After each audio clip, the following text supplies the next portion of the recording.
All right. Yes, yes, yes. Well, it's good to everybody that is here listening to today's stream. I am Chaos right here, as you know, one and only. And today's stream, I would like to dedicate this to a little series. They might not be visuals on the average if I choose to, but nonetheless, I'll probably go into this thing, No Fault Divorce, very shortly. And now I'm going to play, I guess this was an interview or a panel done with multiple women and one black man. And they were talking about, if I could remember correctly, let me just find the name of it. This was Black Woman's Unlikable by Miss, I think, Miss Mac herself. But before we go into that, if you're not familiar with Chaos Reign's YouTube channel, don't be hesitant. Hit that subscribe, hit that top bell notification bell, and like always, leave a comment to all your thoughts and opinions to all podcasts done on this channel. I like to hear from you personally. And if you're listening and you like it, hit a like. If you feel that it was offensive or you didn't like certain things, give a dislike. Either way, nonetheless, your voice does really matter. And I like to hear from you personally. So now, let me find this. Before I go into this, and this is not some relate to the topic, but it always comes to my mind about this thing they call no-fault divorce. So you like many people, I decided to do a quick Google search. I think this is the first thing that came around. Let's look. I'm not gonna read the whole thing. And hell, I could probably share my screen. Why not? Why not? We could do that. Let me unshare this. Let me stop this share.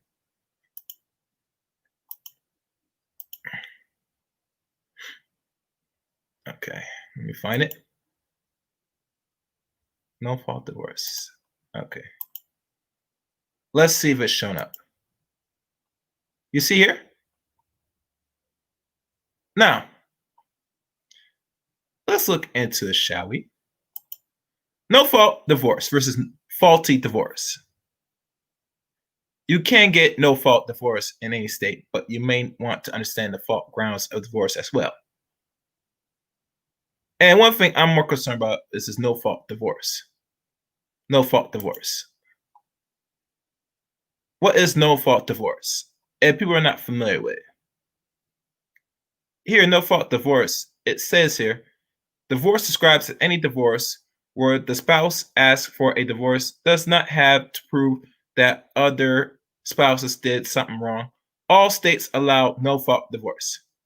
To get a no fault divorce, one spouse must simply state a reason for the divorce that is recognized by the state. So this might vary in every state. So when we hear no fault divorce, we always got to keep in mind, is it apply, the rules apply to every state or everything's consistent? We don't know. In most states, it's enough to declare that the couple cannot get along. This reason goes by such names as incompatibility, unreconcilable differences, or irremediable breakdowns of the marriage. In some states, however, the couple must live apart for a period of months or years before they can obtain a no-fault divorce. How does your state handle no-fault divorce? And there's articles, divorce in your states. Let me see what's this one. And there's many more. We're not gonna go into today. This is not the base of the stream, but I just had to read that just to get a little clarity of that. So let me stop sharing this. Hold on.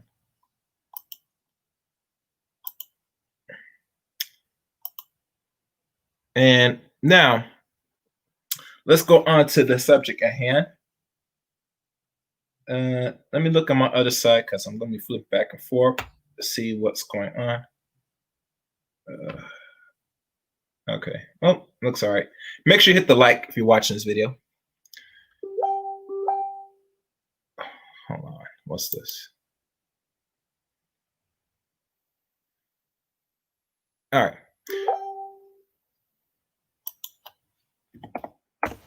Okay. Let's go to this. Let me find the YouTube stream. And now I'm going to give my commentary on this. I'm going to share so y'all know what I am talking about. Let's see. Let me stop sharing this. And, you know, I might put the link. Should I put a link out here?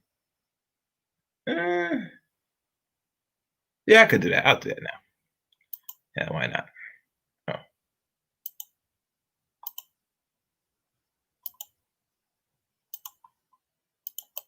I don't think anybody's coming up anyway. So now on to the matter at hand. Let's do this little insight and look and evaluation of this thing about the likableness of Black women. And remember, this is Delusion of Women, Volume 1.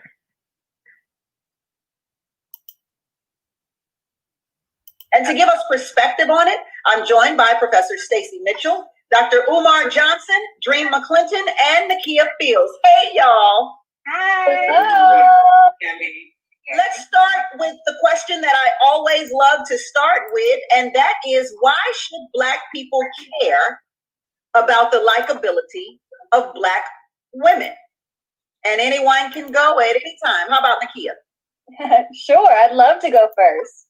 You know, we should love Black women because Black women are our mothers and our sisters and our aunts and our grandmothers. And we deserve just as much respect as anybody else. And when it comes to being likable, that really stems from that whole angry Black women trope. You know, it's out there, it's in the movies, it's what we hear. And sometimes it's what we learned in our society and our culture, that to, you know, use violence and to use oppression and aggression to control our people is accepted. We see it all the time. Well, it's not only accepted, but this is what you have become now for decades now. And because of the behavior is now surfacing as this is what we view ourselves as a collective as whole in Black America society. There's not really much myth about the attitudes or strengths of Black women. One of the problems with this is it set a precedence that any man that deals with you, on the average, this is what they're going to expect. And we all know most men nowadays, they don't deal with too much aggressive women in a sense that they're belligerent, physically violent, all the above. And I think most women know this, they understand this, but a lot of sisters feel that because the Black man deals with pretty much anything and doesn't have a standard for himself, this is the norm behavior that they allow our women to depict and act and carry themselves. And it's not really no good because you think about it, when they tell us, let's say you could explore options, fine. But what are you getting if you still remain the same way you were from decades ago to present day? And the violence is very dangerous if we think about it. I don't want to get into the violence because I see some videos right now of some of that violence our sisters, especially younger ones that's under 25 and some maybe over 25. Their aggression is very out of order. And I remember there was something that was said recently that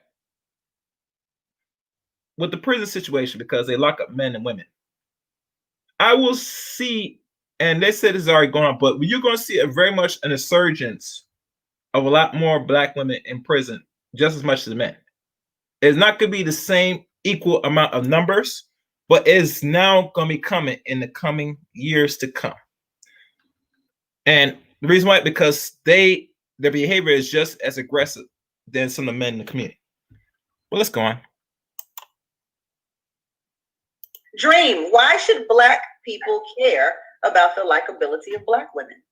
Black women are the foundation of the Black community. Without Black women, there would be no Black community. So if you don't have a strong foundation, if you don't care about the foundation, how are you going to have a strong community? And that's why I think Black people really should care more about the health, the perception, and about Black women. Now, she made an error. Without Black men and Black women cohabitating, in which we make Black child or Black children, there is no really community.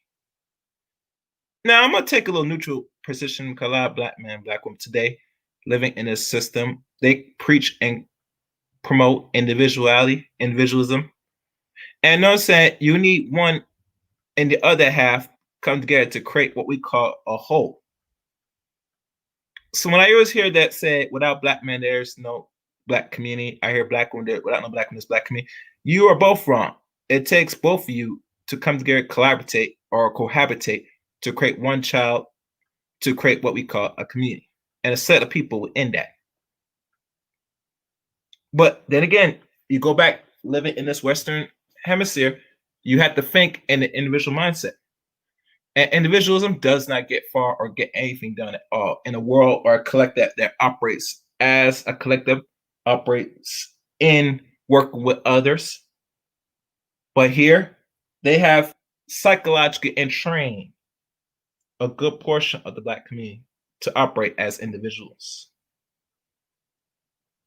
And so individual in mindset that we don't care what our actions does to others, whether it's men or female base. So let's continue playing this. Dr. Umar? I would say because perception is reality, and I think it's very important that the African American community understands how other people may misunderstand African American women. For me, it's less about the unlikability as it is about the misunderstandings behind why the black woman feels the way she feels and why she acts the way she may act. So you call it a misunderstanding. Let's jump into that. One would ask, how do you know about how black women feel about how she's misunderstood? So could you explain that? Absolutely. When you talk about the angry black woman syndrome, first we have to understand that that concept of an angry black woman grows out of a narrative based in slavery that says that you have no right to object to the way that you're being treated. You have no right to disagree with the way that people perceive you. Anger can be a very healthy response to the way someone's treated. You should never be trapped by your anger or defined by your anger, but there is a degree of righteous indignation that is necessary for anyone to confront a reality that is unhealthy and unfortunate. And so when we say the angry black woman, we have to understand that we should not be so quick to reject that, but to reinterpret the narrative so people understand why black women are so angry. For example, even now, 4 centuries later, black women are still wrestling for the right to define their own sexuality. They're still wrestling for the right to define who they are as opposed to being defined by outsiders. Mm-hmm. When you say they're still fighting for the right to their sexuality, what do you mean by that? I'll tell you before the good doctor says something. That means, as you know, there's a growing trend of homosexuality in the black community. Particularly Muslim women have no problem. Matter of fact, they probably condone it more than anything else. I think, remember, Black Lives Matter put some memos in their own, I think, dissertation or the documents say they don't really put in families per se. They mostly individualize their behavior and said that this is the collective whole of, I would say, Black America. Could be wrong. Mostly they focus on women, people that are homosexuals that, say, same-sex marriage, all this wonderful stuff that they like to indulge in. And, yeah, that's the black community. So when he talks about conflict with sexuality, a lot of women, depending on how their upbringings, if trauma has not put apart, usually if they've been molested or, rape or all these sick things that was been passed down to us through, dealing with other races of people, mostly cultural people, non-black people, that, yeah, your sexuality will be compromised because now you have to compose yourself, act as both man and woman. Sometimes you hear them talk about that, to their children, their sons, said that you have a mommy and daddy, which is insanity, but that's another story. But, their sexuality is very confused. And the reason why you're confused because you've been well indulged to believe it's okay. So, and if God knows if you're not eating coochie, which a lot of them possibly are doing, I don't know nowadays. But yeah, sexuality is one of the few things that if you as a person can't get that understanding, then you already lost already. if you're a woman and you had a question about your sexuality, I mean, baby, sweetie, therapy is always a good choice to correct that, but I digress.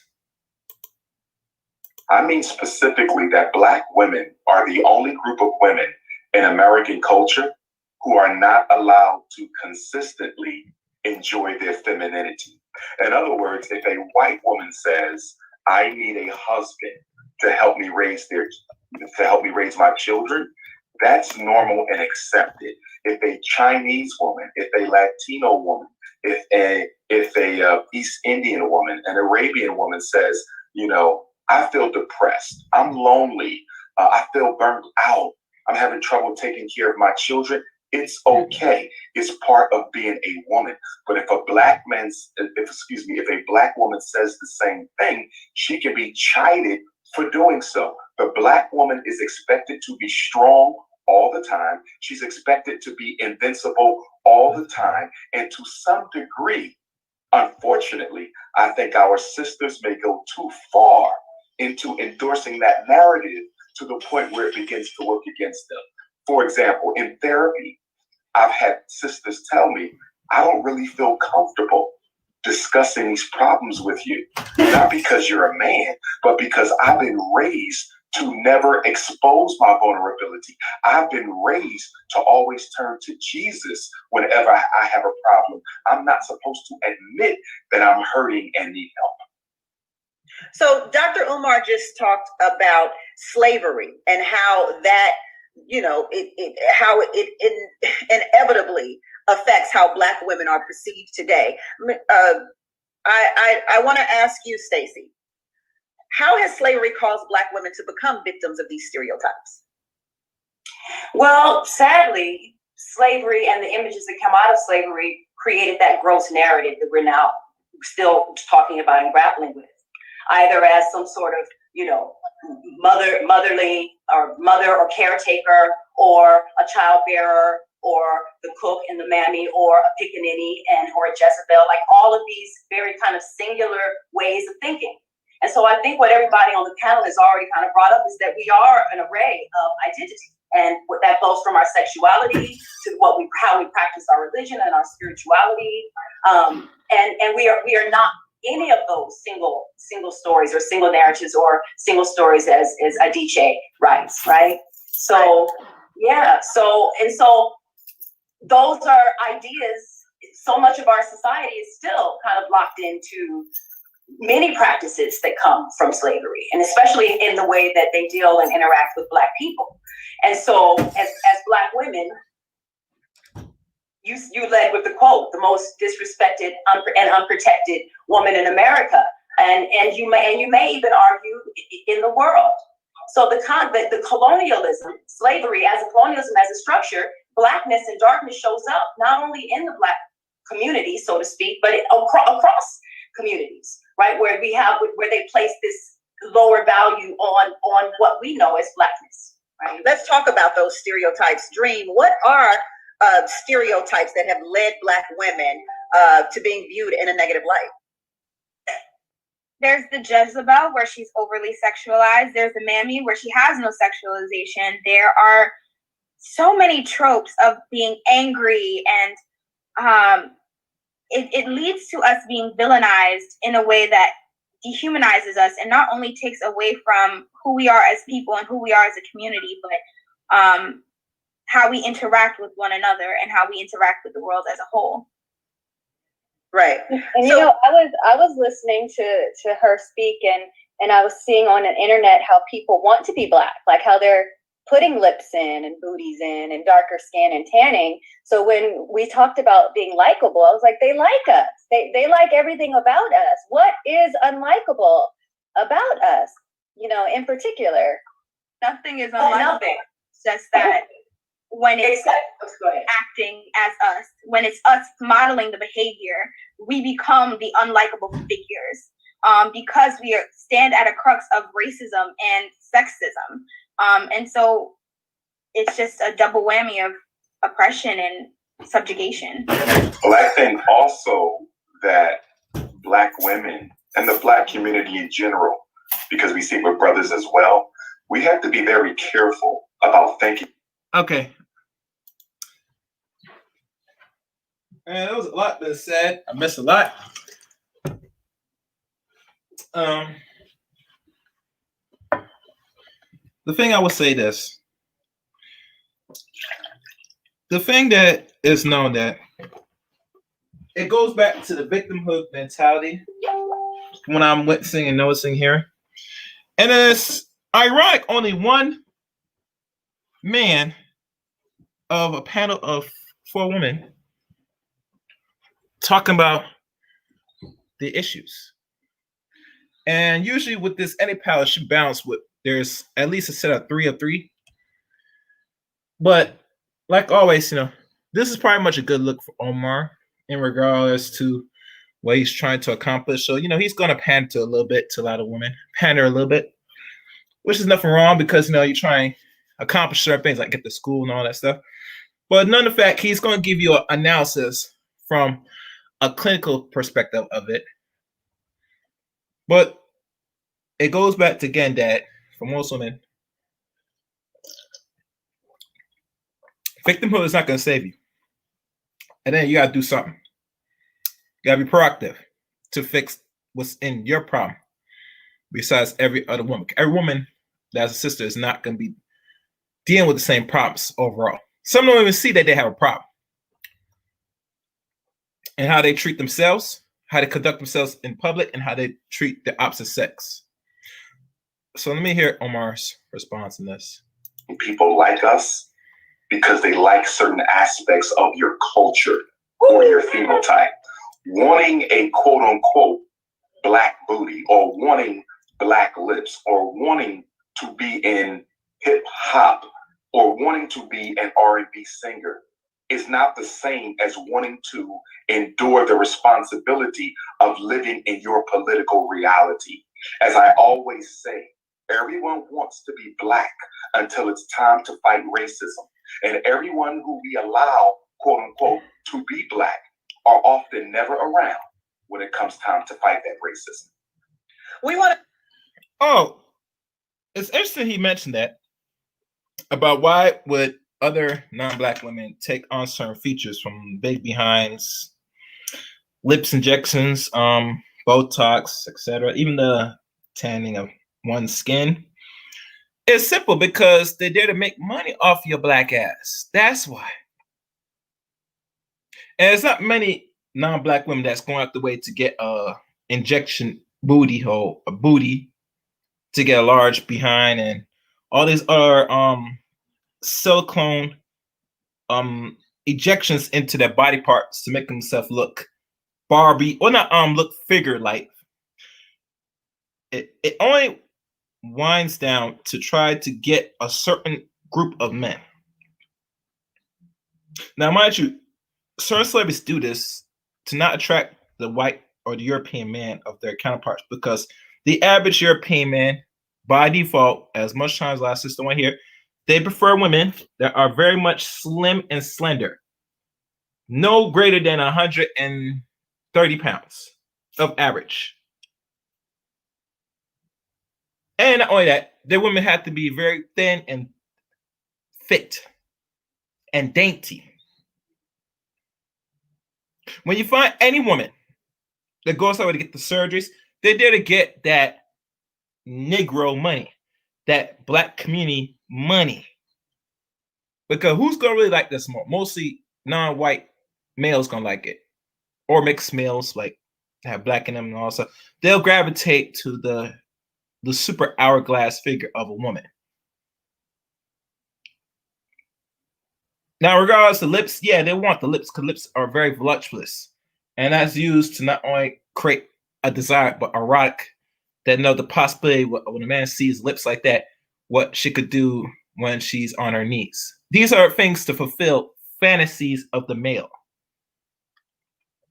The other parts that they said they hate from sisters, but they want. Yeah, they will want that because full lips will make them more appealing to the opposite sex because of the sexual pleasures that could endow with the full lips.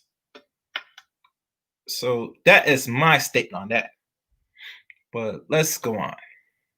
Talk about specifically the differences between how white women are treated and how black women are treated when it comes to being the angry black woman, or when it comes to the protection of black women. We're going to do that when we return on the Tammy Mac Late Show on Fox Soul.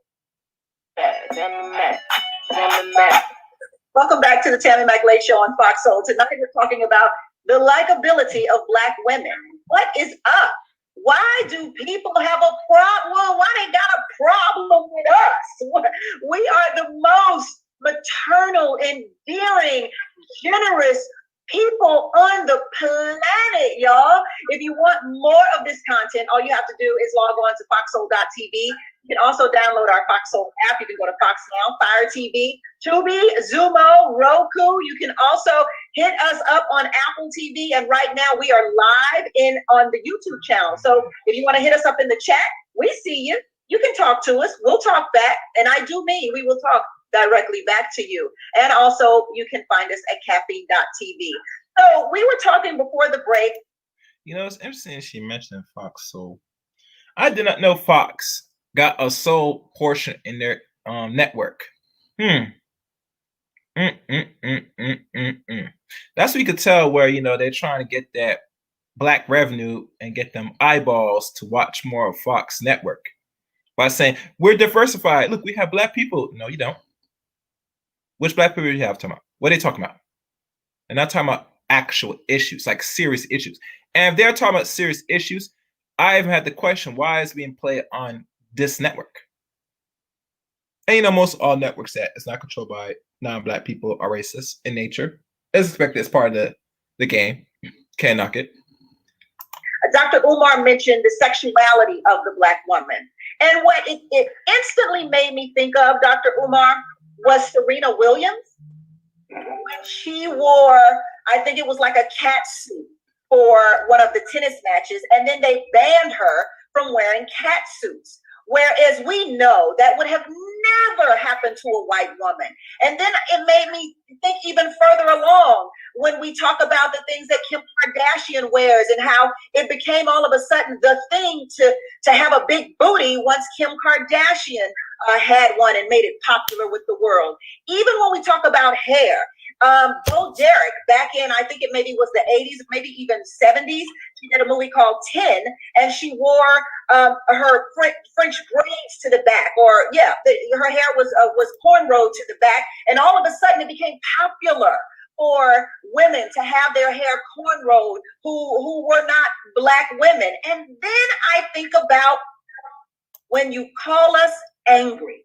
When people call black women angry black women, I immediately think about the Karens of the world who have never, ever, ever gone tapped or labeled as the angry white woman.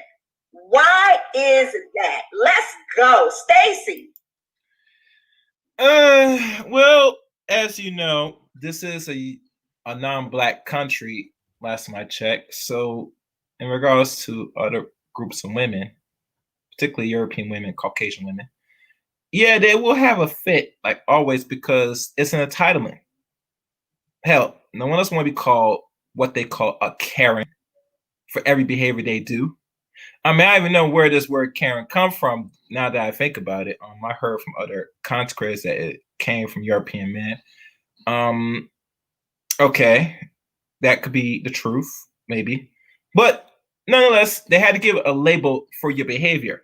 And if you keep depicting it constantly on an everyday basis, what you think somebody's going to call you? Just like how they call certain black people and they want to use the N-word, other races of people, but they know they can't because that's considered racist, subject to other black people. Maybe the Karen might be that next way. I don't know. All I know is that, you know, you cannot keep acting in a what they call quote unquote Jezebel manner and think you're not gonna be called something. That shit don't work like that. But yeah, but let's hear what these people have to say about that. In my opinion, that people gonna call you what the hell they're gonna call you regardless. So you better act like you got some goddamn sense. Until now, Until now. Look, black folks and gave them a name and they pissed to high heaven. Like, Oh, yes. Oh, yes. Until now. No, saying Karen is not like saying the N-word. I'm so sorry for anybody out there who thinks Karen is equivalent to the N-word. Because you can say Karen. The N-word, not so much. Go ahead. No, not equivalent at all. And in fact, as a black woman, this, we signifying a little bit. Obviously, we're signifying on the white women who want to turn up on us in all of these spaces, and also who want to police us. But that same behavior, as you said, it does and often cost black women our lives, our freedom, our families, our children, right, our jobs, our security, but we're the ones who are always have been over the course of history on the avant-garde of taking these streets and taking what we call an unprotected space, the space where black women could go and be heard when she couldn't get in the pulpit, right? When we weren't able to go to the pulpit, when we didn't have our own churches or our own clubs. Well, what space did we take? We took it to the streets. And this is as early as 1831, 1851, public, kind of public addresses when white women to speak on the streets that way was like social death. And so we started to see over time, right? So we can come through follow the women's movement from the 1800s to the early 1920s to the 70s, and then again a recent resurgence with what we're calling #MeToo. But in those spaces, Black Lives Matter, where a legion of black women had already been out on the streets. But there were no white women out fighting for the rights of our sons and our children and our father and our own lives. But why should they fight for your children and your husbands? That's one question I gotta ask every sister, like this one right here, talking about fighting for your husband's insurance. They're not. And I'll tell you why they don't, because it does not benefit them. But they'll sure as hell join your movements that will benefit them. That's a fact. I think a lot of the European women, particularly, when they see certain movement that's done by either black man or black woman, they will surely jump aboard if they see an opportunity to capitalize. I think just like the feminist movement, I do believe, and it's been proven, that because of they need a certain surplus of women to make certain things alive, they will join or what they call recruit certain black women, not all, but just enough to make whatever they're trying to accomplish get done much faster. And I think why that is because the numbers do matter, but there's a certain set of women that if you put and you abuse a certain set of women like a certain set of men, it's going to get out more, not just in the public, but out worldwide. But that's just my analogy of things. Right. Yeah, Nakia. And we still hold that label, right? Yeah. Those who are out there now. Absolutely. I heard you. I think the difference is that they're white. that's the difference. They're white. It's as simple as that. They get the no shit, girl. Privilege and the luxury of getting to just be in their worlds. They don't come with the additional labels that we already have to overcome every single day. For example, my specialty is early childhood development and maternal health. The disparities that are in the data around Black births and children not living before the age of 1 in just the LA area is because white women, regardless of socioeconomic status, are just being treated better when they're in their pregnancy, when they're in their lived lives. Data shows that before a woman gets pregnant, if she had a mental health disorder or any mental health illness, which toxic stress causes, racial trauma causes it, our lived experience is extremely stressful. So it's even impacting our pregnancies, and our children are coming out of like the womb into this very stressful world, and we as the mothers are the one who are held responsible by society to do the care. So if anything's going wrong with our children, then Black women are blamed. So it makes sense to me that as we go to sexuality and you talk about not being able to be free sexually, that's definitely true, because we're anchored by a religion that's been put on us to keep us in control. And if we are free with our bodies and free with ourselves and free with our thought, we're not in control. You know, that sounds like some feminist stuff. Last time I heard from this particular woman. What is this thing they call about freedom? I don't understand what Black people talk about freedom. Freedom for what?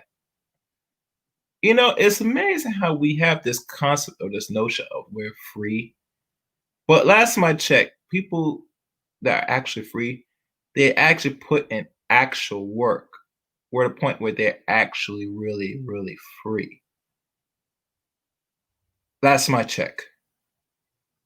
And not only that, from what her notion that I had to disagree, is that if you don't do enough to prepare your children that comes out your womb, and your child comes still fuck up, if you were the only parent that was there nurturing, grooming, and raising son and daughter to the time they are what they call legal adults and they still come effed up, you have failed. And this will apply to the same thing as the man. If he took control of the boys and girls, especially the boys, and his son becomes effed up into the community and to himself, he by default fails. But it goes back again as a collective, as a whole. We as Black people, especially the women, much times they don't like to deal with the accountability. They don't like to take the L's and how their children come out effed up. Sorry to say that, but that's life. And that's why it's beautiful to be a man, because we deal with the reality every day. We know we cannot afford to F up. At all. Period. There's consequence to that every day. For every decision a Black boy that becomes a man makes. He is going to build him or destroy him. It's one or the other. He has to pick his own poison. Women don't got that luxury. They could probably mess up it as many times as one. And there might be some recourse. There might be some salvation or savior coming their way. Possibly. Usually the government will save them. Possibly. But anyway. But the thing is, we're magic. And people see it. And that's why they're running around telling these lies about us being unlikable. Please, you like everything about us. That's the point I was making. You like everything about us. You like everything about our culture. You in your movies, in history, you've shown us nursing your babies. You want us around. You like us. You just don't respect us. Everything about our Dr. Umar. That's well said. I think that's very well said. And I would add a little caveat in support of that. One of the things I see being in mental health is I'm starting to see more Black women than ever before beginning to succumb to the stress of living up to everyone's expectations, both domestically, politically, and socially. I've seen more Black women over the past 5 years have nervous breakdowns than I've seen at any other point in my professional history. And I'm saying that to say that Black women have to reclaim their femininity. They have to reclaim their vulnerability. They have to stop allowing others to victimize them with the strong Black women narrative, which has become dangerous emotionally and dangerous psychologically, because there's a lot of Black women who crave help, who need help, but who are not comfortable seeking mental health assistance because they've been raised to believe that they can never be vulnerable. Well, you know, it's interesting you would bring up that fact, because it seems that exists with Black men and women. Would you agree? Because I agree. Yeah. Black men also are given that you have to be strong, you have to be a man, you have to take control. So it's interesting that you would say that, because I, for the first time, am kind of juxtaposing it with Black men, and it's amazing how strong we as Black people are supposed to be when we have been perceived as the weakest of the races. Which is ironic given the history, because even other races, when they're polled on slavery, when they're polled on Jim Crow, when they're polled on modern day white racism and asked whether or not they think, if put under the same circumstances, whether or not they could exist and survive as well as Black people have been able to, most of them would admit that they don't think they would be able to hold up under that. So I think spiritually, I think most other human families in the world will look to the Black African, us, as being the strongest psychologically and spiritually.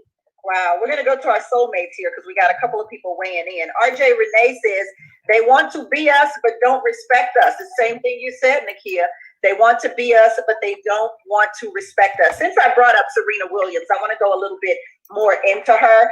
According to the BBC, during the US Open final, Serena Williams received a code violation for coaching, a penalty point for breaking her racket, and a game penalty for calling the umpire a thief, and was later fined $17,000. My goodness. Her reactions to the referee's calls, which the Women's Tennis Association has since decried as sexist, were no different from how many players react in the heat of a championship game, any championship game, football, basketball, and a lot of people during that time went directly to John McEnroe, who oftentimes was known, even has a commercial endorsing a product with him breaking his racket and yelling at the umpire or referee. So why is it that Serena got such a bad rap for this, Green? Well, I don't. Simple, because Black people are looked at as animals. We are looked at as what we call depiction of evil, or what they want to call the devil. You got to understand, and people got to understand how psychology works. If we really want to entertain or learn anything about it, it's always about images and subliminal messages telling you what is good and what is bad, or even better, what is good and what is evil. They show pictures of this. Lex out. Thank you for George Macon Jr. He did a stream on this. How before they do anything to justify your, I guess, not only physical harm but annihilation, they have to depict you with images of what is good and what is bad. What I mean, if you remember The Birth of the Nation, they depict as Black men are savages that will take Caucasian women and ravish her even to the downs of her wombs, and to the point where it is frightening. Say he is hurt and put in harm that he could potentially kill the opposite sex. This subliminal message has been pointed out and being played out repeatedly times over and over and over and over again. It's like one image is 1,000 images in somebody's subconscious mind. And that's how you have to look at it. Same for with Serena Williams. There was an art and picture of her looking like a big gorilla, jumping it down with the tennis racket while they show Osaka, which is a mixed breed young woman, that's part Asian and Black, which Asian not race. We're not gonna go into that, but in lighter fashion because she's not Black or melanin rich per se. But you got to understand the psychology or the mind games they put into people just to justify why you treat me different from you treat us. I am intentionally doing this because I do this in the opposites of control and power. I can't put you in the same positive life as me. If that's the case, then when I abuse you or I do the things that I need necessary to cause destruction or chaos amongst your life, I have to be justifiable to do it. I have to be the savior, the good guy, the hero in your eyes. If I don't establish that, then by all means, anything I do to you will be considered unjustified. I can't have that. I have to keep painting the picture that you're bad, you're evil, I'm good, I'm light, I'm pure, all that. So keep that in mind. believe that Serena, not only because she's a Black woman and was one of the first Black women ever on the court, she's also a darker skinned Black woman. And so her anger, even though it's probably justified and dignified, is seen as her acting out. It's seen as her breaking the mold that they want us to walk in. And so for her, I think she was playing, correct me if I'm wrong, Naomi Osaka during that match, and Naomi won. But in the comics, Naomi is painted as this lighter skinned person with blonde hair, which we know she doesn't have because she's a Black woman as well. But the reason she didn't get as much, Naomi is a mixed breed. And I'm gonna say it personally. We have to stop labeling everybody that comes to the racial parents as Black. And I'm probably gonna stand firm like most of the cats that talk about they pro-Black and all this stuff. Because there's no place for confusion. Because they can play both sides of the fence. So let's continue. backlash, we'll say, as much as Serena did, is because Serena has not only been dominant for longer, but Serena is also noticeably darker than her. And colorism plays a huge part into the perceptions of Black women. And I believe that played a part in the way that Serena was handled. Venus and Serena came into the tennis world and literally, like Ali, shook the sport, shook the world, and dominated it, and are still dominating the sport. And that Black body, that powerful African, like noticeably, as you said, Dream, like she's dark skinned, but she has very African features. And let's not forget, I don't know how old you are, Dream. I don't know if you know these images of the women. I know where you're about to go with this. You already know. There's cornrows and the beads. Like cornrows and beads, bringing Compton, bringing every Black girl to the tennis court. But also, we were talking earlier, Dr. Johnson, you mentioned that concept of our femininity, which I also like to reframe as reciprocity, which helps to keep our femininity in balance, right? For us to give and also receive. That we love to give, but it's a little bit harder for us to receive. But with Serena Williams, like Sojourner Truth, we have these sisters who, when they're powerful, like Michelle Obama, when they're powerful, then their femininity is taken away from them or is questioned, or then they're masculinized. And especially as a dark-skinned woman, and then they're masculinized. And so if you've been watching Serena and Venus like I have since 1994, then I watched them have to kind of change. That I felt that pressure to be feminine became a driving force for them to perform a certain kind of femininity. They always had to feel that they needed to prove their femininity, like Sojourner Truth, who had to bare her breasts who chose to bare her breasts to her audiences to prove their femininity. And so, whereas we're strong people due to our labor, due to our practices, due to her hard work, but that kind of power is not acceptable in United States culture as womanhood.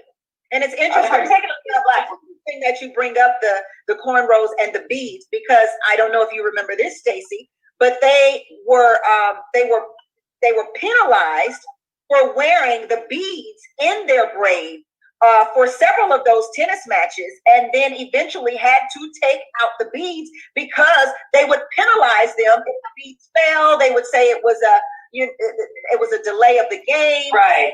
It was, yeah. So it's interesting. So, okay. So let me see this. Let me get this straight.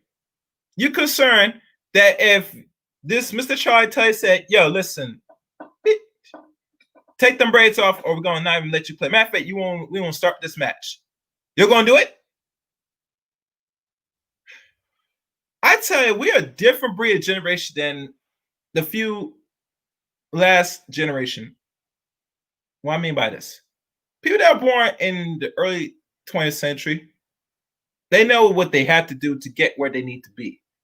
Today, because we are so integrated in this society and we're going to be amalgamate, where we're going to be bleached out eventually, is that we are comfortable not only conforming, but we now don't even have an inclination of a fight.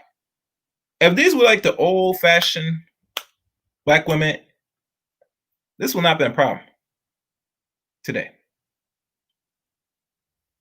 I'm very disappointed. Very disappointed indeed. I mean, you have to be rebellious one way or the other. Anyway. And then you bring up Michelle Obama. I've been watching the documentaries on the first ladies, and they made a really big deal about Michelle Obama bearing her arm. I mean, Lord Jesus. I mean, come on. Melania I done seen her coochie, her boobs. I done seen it all of it.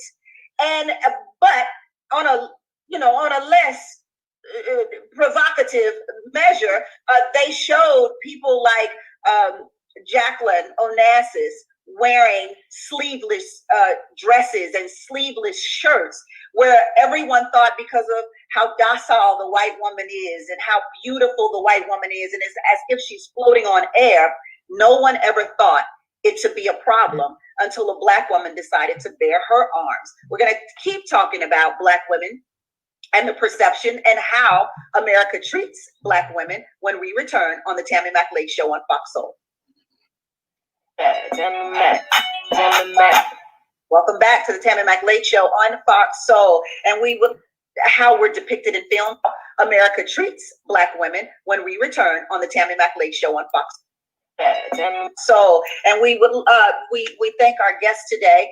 Dr. Umar Johnson is here, Stacey Mitchell is here, Dreama Clinton is here, and Miss Nakia Fields. Hello, everybody. We're continuing the conversation on Black women in America. So I think it was maybe Nakia that brought up how we're depicted in films, or it could have been you, Stacey. Regardless, let's talk about Black women in the movies. From being the mammy to being the mistress, to there was a lot of flack when Halle Berry won Oscar, because they said in order for her to win the Oscar, she had to sleep with a white man, and she had to show this sexualized being. Dr. Umar, your thoughts on the portrayal of Black women? If people if we are misunderstood, if Black women are misunderstood, it seems like our misunderstandings make for great cinema. Well, when did Monster Ball came out? I think it came out in 2001. Let me check. I don't want to run out my mouth. Let me just look myself. Monsters Ball.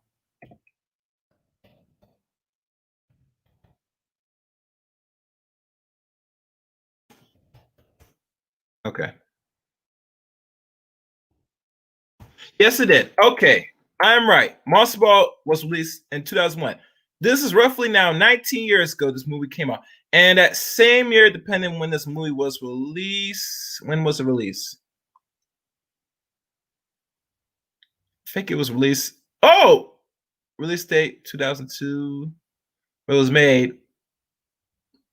So the movie was produced and made 19 years ago, came out from what they said 18 years ago. So if my math speaks for itself, this is roughly 19 years on the average this movie came out.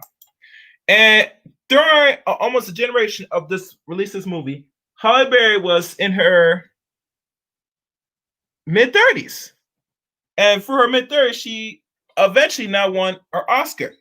But you don't understand, why did they give her an Oscar for getting her back ringed out by what they call a Caucasoid, or what they like to call a peckerwood. Simple, because that is what we call cuckolding. Oh, my fault. That's not cuckold. I'll say something better, because that's not the right term. It's showing a depiction of slave, what they call slave porn. In slave porn in Hollywood, you will get all awards if you play your cards right. And she know what the role was because she read the script. Another Black woman, a jet Black woman, I forgot her name, she could have played that movie. But after reading it, and who was it? I think it was Angela Bassett. I could be wrong. But it was some melanin sister that came from two black parents, looked at that script and concluded, so I am not going to play a role on that. And she's right. No woman of any nature should play a role where she's getting herself screwed by a Caucasoid in a such what we call slavery depicted film. But you must understand, ladies and gentlemen, Halle Berry is a mixed woman. Her mother's white.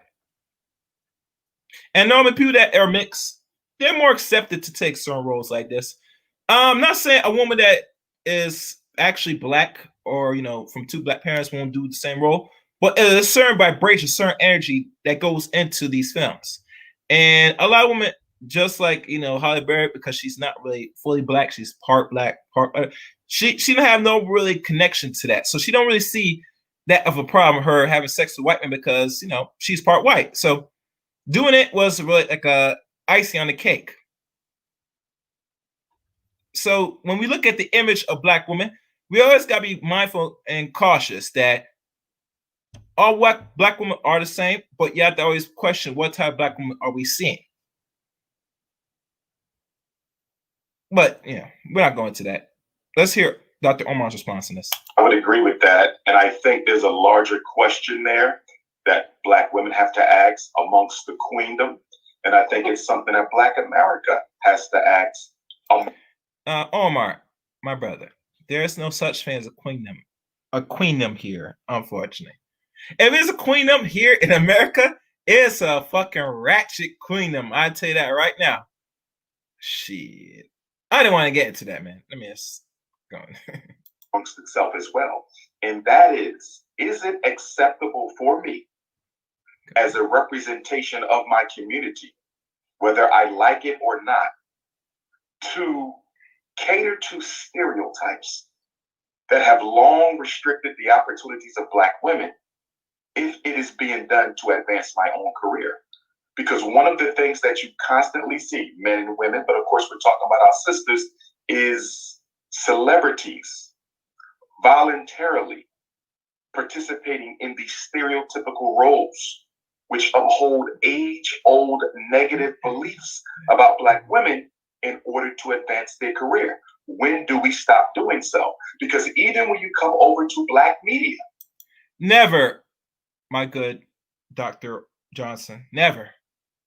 And the reason why I say never, because black people love the nonsense. They love the fuckery. Matter of fact, the self-hate is so real that doing these things, and opposite of Mr. Charlie, is soothing. It's almost like a spirit was lifted in them once they're able to be in films with non-black people. To see them smiling, great, it is like it brings a sense of wonderfulness in their hearts. It calms their hearts. They hold their hearts and smile with their look in the sky, saying, because it brings a sense of passiveness to them. That's why. So never. They're going to keep doing this until the wheels drop off. It's not much different. Yes, you get more positive content on black platforms. That is true. But at the end of the day, the hypersexualization of the black woman is just as prevalent in black entertainment and media as it is in Hollywood. So let me ask you this.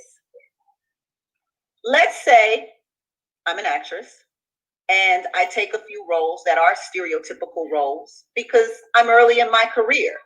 But I do have an intention and I do have a purpose. And I feel as if these are roles that are going to get me to a higher platform, a higher level, in order for my voice to be heard in a bigger way.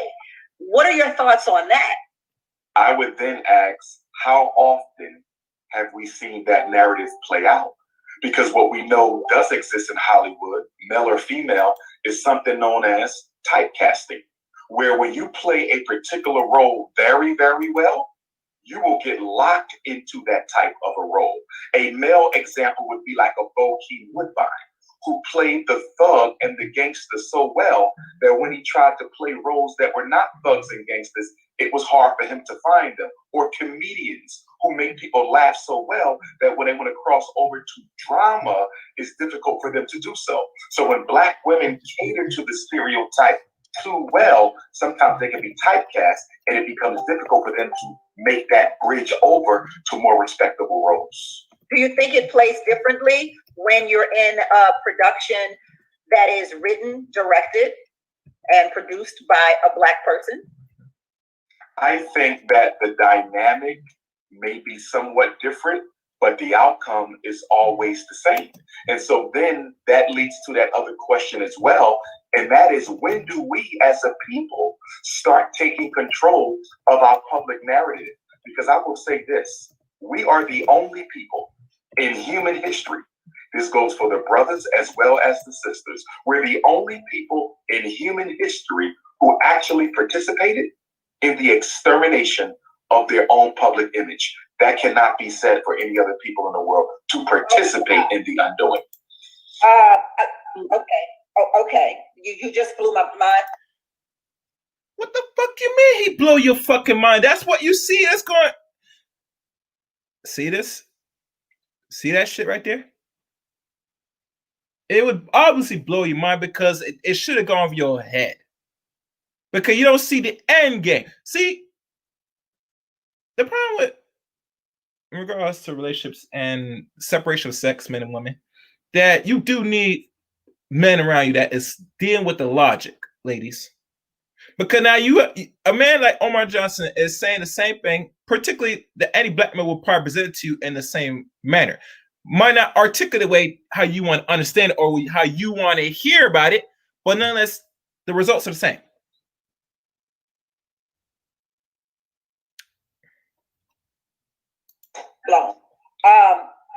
Talk to us. Tell us real quick, because I know Stacey. I see Stacey Stacey's trying to chime in here. I see you, Stacey. But tell us, be really specific about what you're saying here, Dr. Umar, so that we can get it. I'm saying that although white America and Hollywood and white media bears the larger burden for creating and sustaining these images of Black women themselves have to be held accountable to some extent for how they participate in it as well. No different than the brothers. No. Oh, wait. Dr. Madon, what you just say? Brother, you must be mad. Are you crazy? Are you talking about the accountability?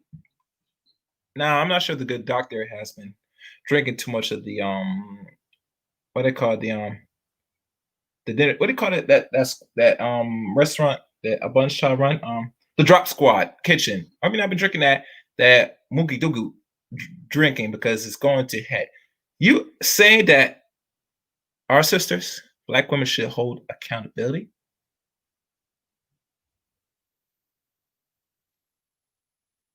Are you serious? Accountability is not in the psyche of majority of our women, not just America, but anywhere where they reside.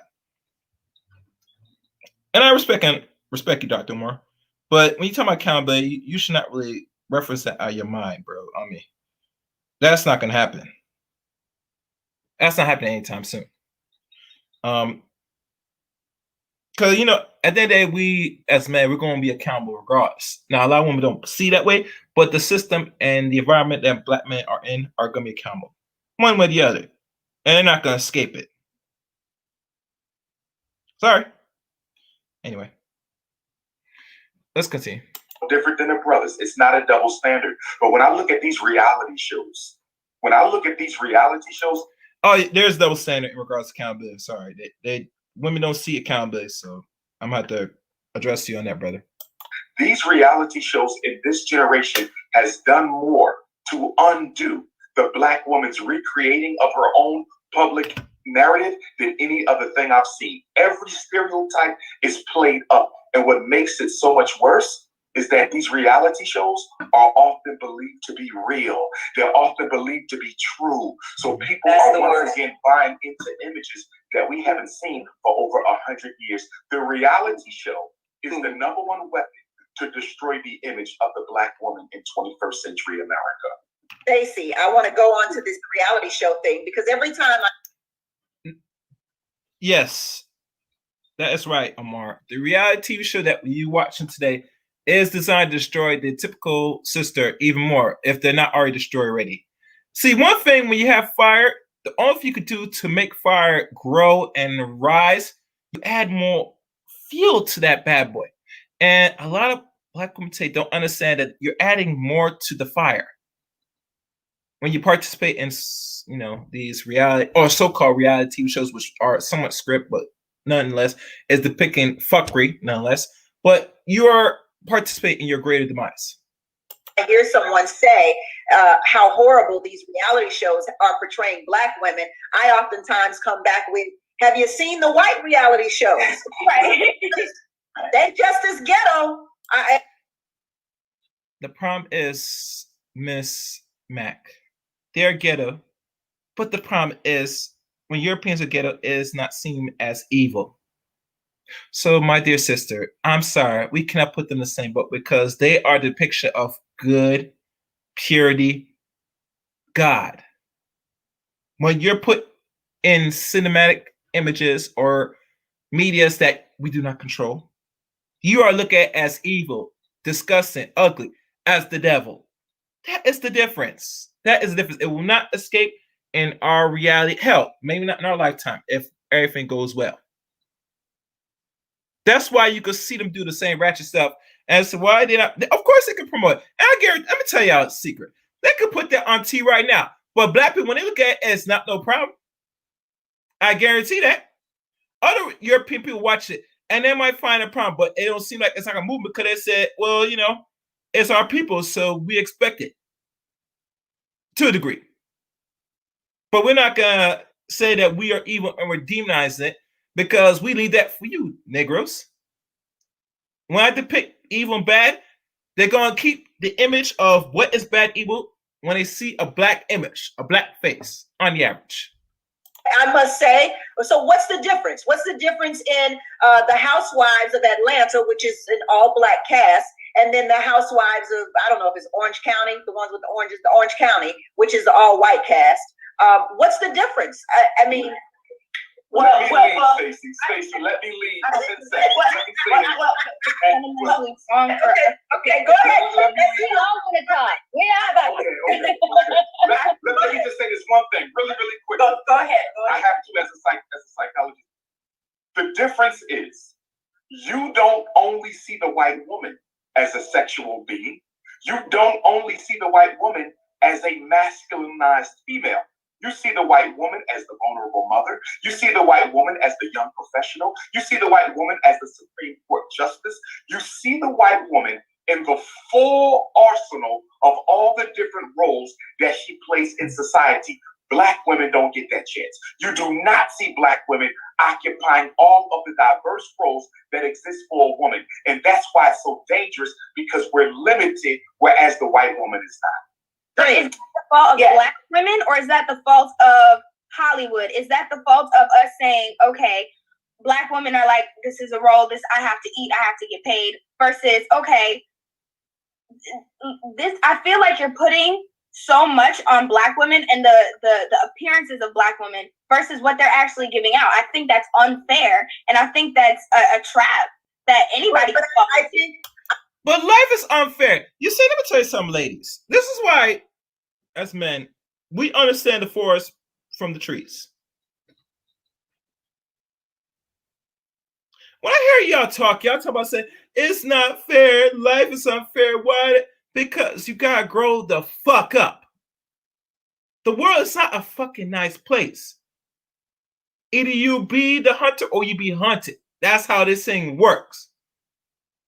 You participate in these institutions that depict you in a negative, derogatory light. That is a choice. And I don't like the bitch complain about any choices people make, but don't cry of the outcomes. This is that simple. I'm sorry. When I hear you talk about it's not fair, and I say, I gotta look at your side and say, Are you a child?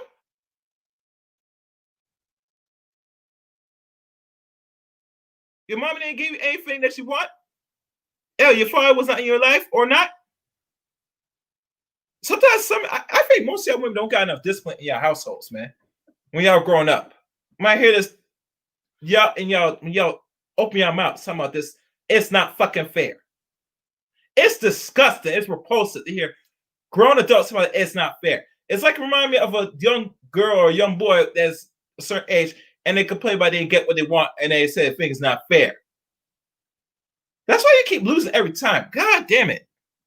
I think it's incumbent on us to hear exactly what he said. He said, even though Hollywood is responsible for what has happened to the Black women, we also play a role in accepting that narrative. Stacey? Yes, and I have to agree. So this is a point of contention, especially as one of the courses that I teach is womanism, right? And so we don't have to do nothing. Simple. We don't have to make that song. We don't have to take that role, right? Hattie McDaniels did that role, right? And she had to take that role when there were literally no other roles. Today, pick up your phone, make your film, write your story, right? That if we must go into Hollywood, because I want to just go back to that of how we qualify what has value in our communities. That with the Halle Berrys and the Hattie McDaniels, and even with Viola Davis, who questioned whether or not she should take this role with the help. Those are the roles. Yeah, she questioned it. She talked about that deeply. Like, I didn't really want to go back and play no maid, but I figured who's gonna do it better than me? I'm gonna bring her at least bring her some dignity. But she still, I think, grapples with that, with whether or not she needed to take that role. We're going to come when we come right back. We got to take a quick break on the Tammy Mac Late Show. We'll be right back on Fox Soul.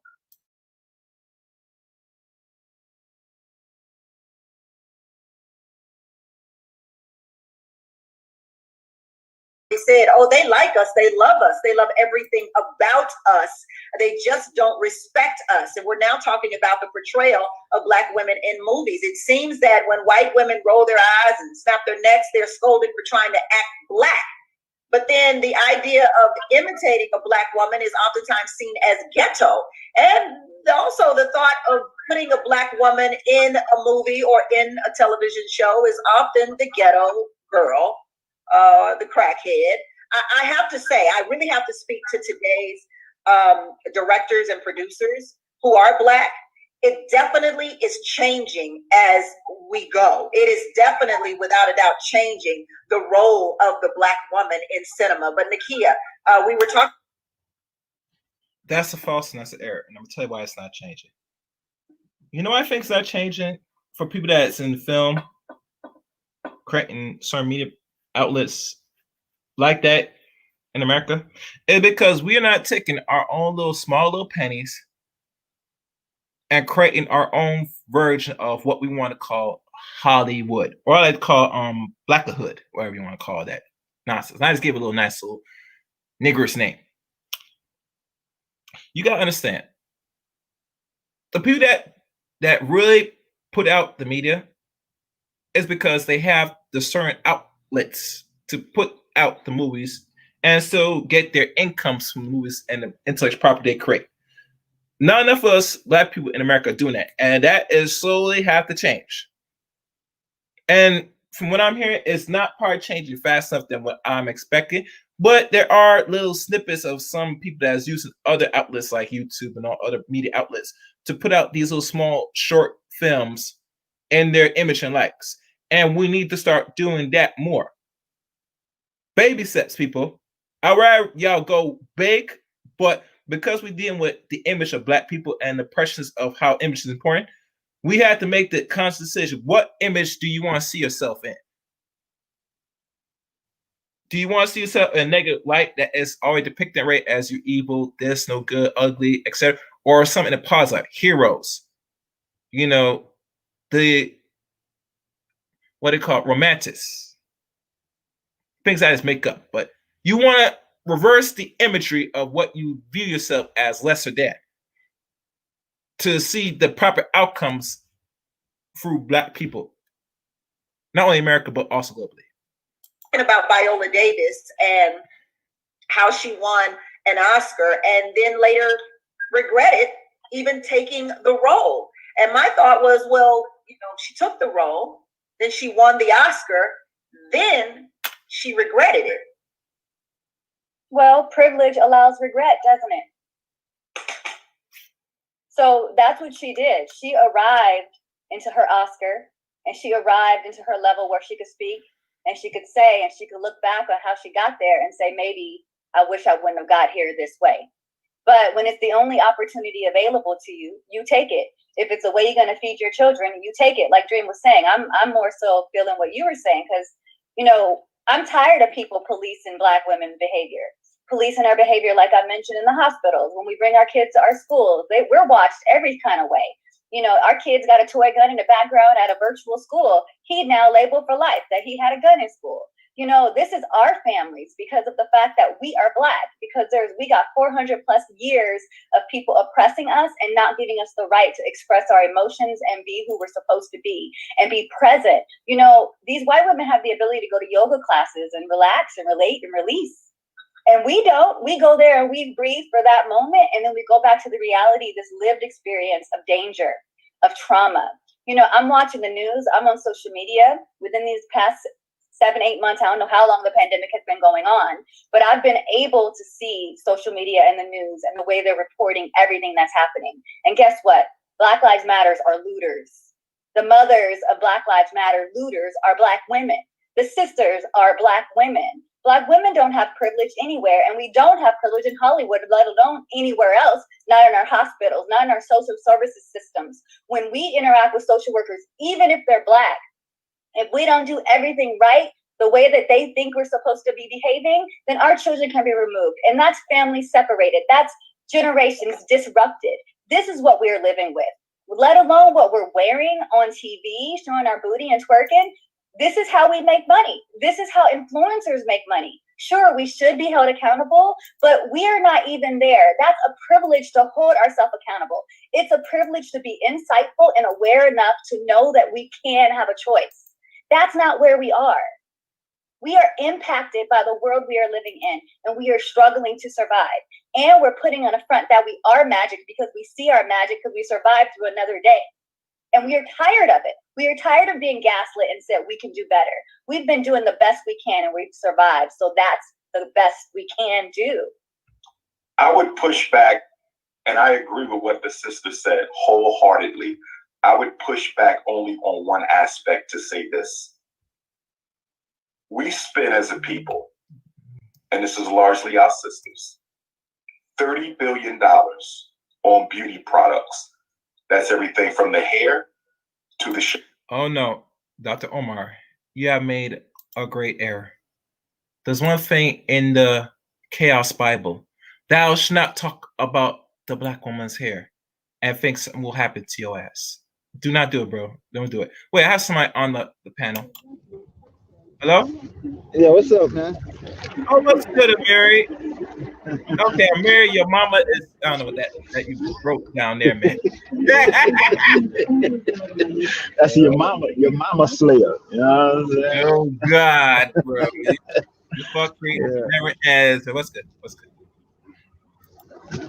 Yeah, your mama slayer. So what you talking about, man? No, man, I am running this almost hour clip, which I'm almost done. I got I think 14, maybe 15 minutes left on this thing, maybe.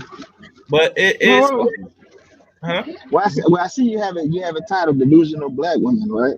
Yeah, Delusion of Woman, really. Delusion of Women. Oh, I mean. Yeah, but man, it's a nonetheless, because you could tell. I mean, women are delusional, but for the sake of this stream, I found this particular, What is that? What is that he's on? Is that Fox Soul shit? Is it? It's Fox Soul. Yeah, Fox Soul. Yeah, I didn't know that. I thought it was some type of other network. I didn't know Fox had a soul in their network. Yeah, that is new to me, bro. I did not know that exists, but nonetheless, Dr. Omar is up there trying to help these women, I guess, call them about why Black women are so unlikable. Unlikable? Yeah, unlikable. Why the world doesn't like black women? Who said? But who said that? Like, you know what This I'm is a saying? Like, subject even created. This is a subject created by Tamara. I mean, her name Tamara Mac. Tamara Mac. Or, yeah, she created a yeah, subject. So. right. That's because what it is they feel like they should be praised for everything. No, the least little thing. You know what I'm saying? They think they should Mhm. get special praise and accolades and kudos. Fuck out of here, man. You know what I'm saying?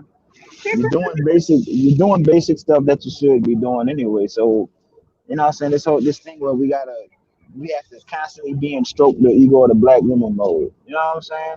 Y'all Mhm. doing some things good and some things y'all not doing so good. Like I tried that, like lifting them up and all that. Man, fuck out of here. I'm not finna be your perpetual cheerleader, man. You know what I'm saying?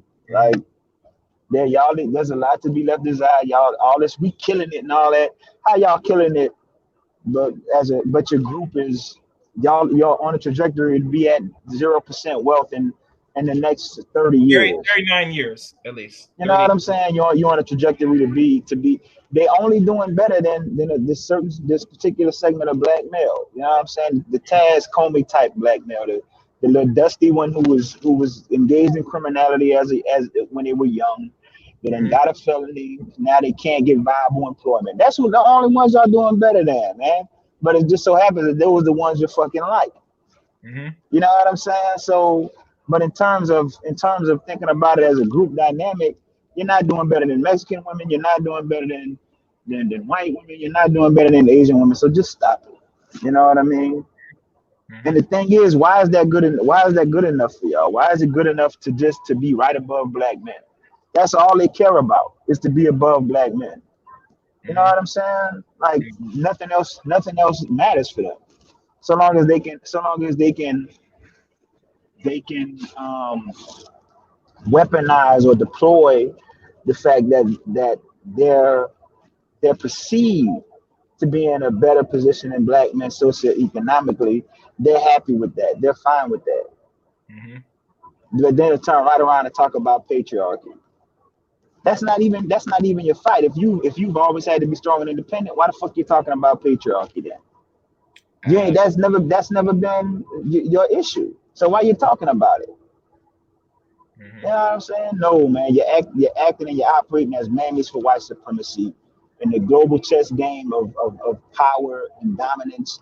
White males have two queens on the board. Black men have none. Mhm. You know what I'm saying? Yeah. That's it, man. Like it's the same thing that you saw with Ice Cube.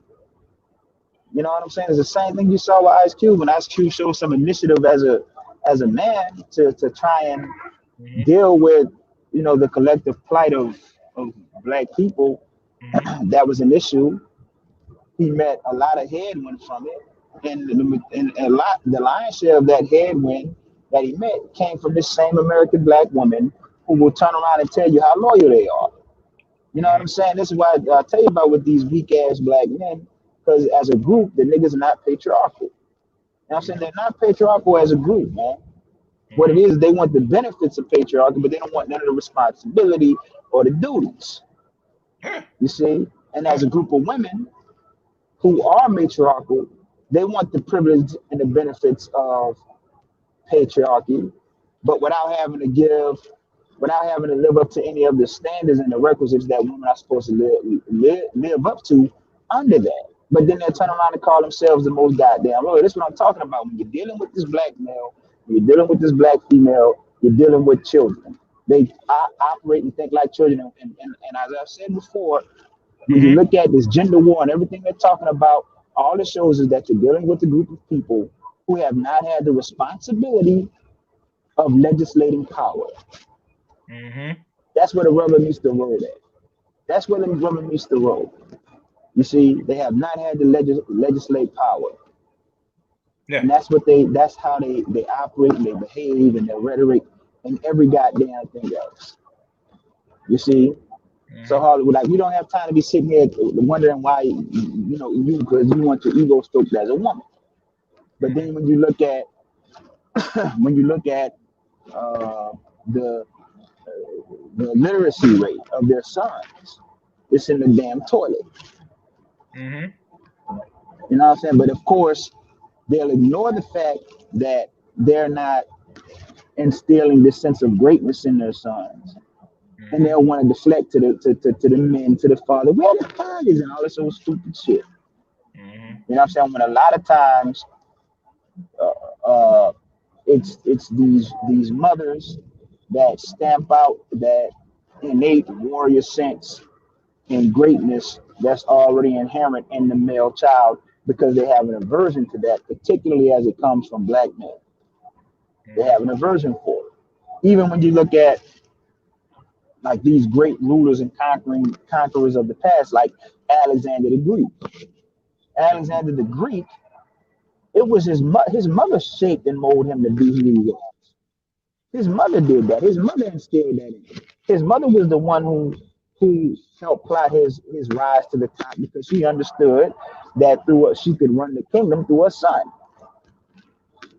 You know what I'm saying? But they're sitting there do all this talking about these goddamn black men and these black males and everything. But where is he getting this shit from? Who raising the boy? Who raising him to be sorry? Who raising him to be henpecked? Who raising him to be to A great nest? leader.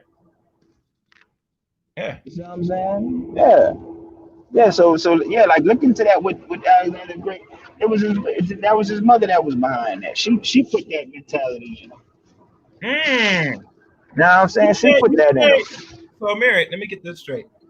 And I heard some other dudes, consecrators, that when they talk about in regards to grooming of boys from the women's perspective, that Mhm. the non-black woman, like say the Alexander Great's mother, groomed his son to be dominant. Yeah, And when we find ourselves as people, our women do the opposite. They actually dominate what they call passiveness and what they call it, just I guess acceptance. yeah. They want them to be drones. You know, like Yeah. this. I'm telling you, it's this queen bee shit. You know what I'm saying? They really that's how like that's the mentality a lot of these sisters have. Man, they really think like they the queen bee and they run it and you just around. That's why they talking about this protection shit, man. You know what I'm saying? But like you just there to serve them. You there to serve the black matriarchal female hive mind. That's what that was with Ice Cube, man. That's why they had a problem with it Mhm. because he was showing initiative and doing something on his own, and it wasn't necessarily beholden to their liberal politics or their liberal agenda. Mhm. You know what I'm saying? Like this is the idea of being acquiescent to black male authority has never been imbibed in the black American woman's psychology. And E. Psychology. Franklin Frazier tell you that in his book, The Negro Family in America. Like it was never taught that anyway. That's why I be telling you, like a lot of these dudes be sitting there talking that like it was some deviation, but it was never really that anyway. Mhm. Now you had like you could make an argument or a case for the closest place where you would see that type of dynamic was in the church. You know what I'm saying? Mhm. Like in the Bible Belt South, but you still got to realize that under that, the power, that patriarchal power was still coming from the white man because it was the white Jesus. Mhm. You know what I'm saying? It was the white Jesus that gave that anointed the preacher or the pastor. You see what I'm saying? Yeah. So like that's just something they ain't never had, man. That's where this shit comes from, man. And Yeah. so just say it's something they've never been imbibed with. You know what I mean? And so like, it's just where you are right now in the 21st century. But then they want it both ways. Like I tell you, you have a faction of men and women who each want a double standard. You know what I'm saying? But they want to do all that talking about the roads, but they don't want to pay the cost that come with it. They Mhm. want to have it both ways, man. They want to have it both ways. Like these men, they want a half a woman and they want a whole woman and a half a man. So they want her to go half and stuff like that. But then they still want the woman to do be submissive and fulfill that homemaker role. You know what I'm saying? But Mhm. the majority of them know they can't provide for no woman like that. So they want her to work. They want these women to work and do all that, but then do the other shit so they can feel like men too. I'm telling you, man, that's what that shit is with these niggas, man. That's why they got offended when when Kevin Samuels started talking about that high value man, he started making high value man being synonymous with your income. Mhm. They weren't trying to hear all that. You know, it's a hold on, wait a minute now. Wait a minute. I'm a And high value man because I have a good heart. You know, like it wasn't about money at that point. That's what I tell you. All this is socioeconomic, man. mhm. They ain't want to hear that then. You know what I'm saying? And I don't even necessarily subscribe to what he's talking about, but I Mhm. understand it. Like I understand, how you like social stratification and what it is. Social stratification has always been based on a man's wealth. You know what I'm saying? Yeah. Now, and it's modern time we use fiat currency, but it's always been predicated on the resources that the man had or he had access to. That was always connected to your social status. You know what I'm saying? Mhm. In the pecking order of men of male. You see what I'm Yeah. saying? So what is it that black men control in terms of resource? They don't control shit. They don't control nothing. Nothing. Not one thing. So like when you Yeah. see these lightning rod women, Cynthia G and these other women saying the stuff they're saying, it's not like they're lying. You don't Mhm. run nothing, man. That's why they got mad at me. Like when I gave MOT that work on the Prophet of God channel, Damon Rocket, I don't give a fuck. You know what I'm saying? Because I'm gonna tell you ass the truth. You don't run nothing as a group of fucking men. All right, Mhm. nothing. You don't run no waterway. You don't control no natural resource. You don't control nothing. You know what I'm Mhm. saying? Then they sitting here talking about with the women, what happened when the society break down and the women dependent. You dependent on it too. You don't control nothing. You know Mhm. what I'm saying? You dependent on the same system that she dependent. You dependent on it. So if they ain't got no water, you ain't got none either. If they ain't got no food coming into the country, you ain't got none either. You don't control nothing. Mhm. You know what I'm saying? You don't control nothing. But they don't want to let that touch them. They want to ignore that. But then they want these women, you know what I'm saying, to just act like they got it going on like that. You know what I'm saying? It don't work like that, man. You know, it just don't work like that. So it's a lot of shit to go around, but in terms of like just sitting here existing to stroke the ego of black women, man, look, I'm not responsible for your sense of self esteem. You know what I'm saying? That ain't my problem.